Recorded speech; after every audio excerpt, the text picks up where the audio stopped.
I like learning here because they make it fun and they make it really engaging for you, and you get to learn better in a smaller classroom because the teacher can have more one-on-one time with you.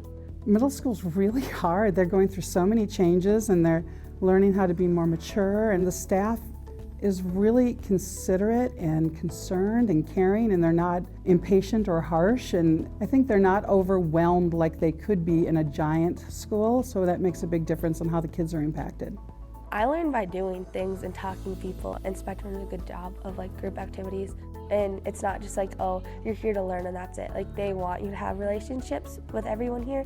You know, the grades are always going to be first and foremost what everybody else looks at outside of Spectrum, but I think the staff and the faculty here care about the type of person they're becoming, and they'll do whatever they can to help equip them.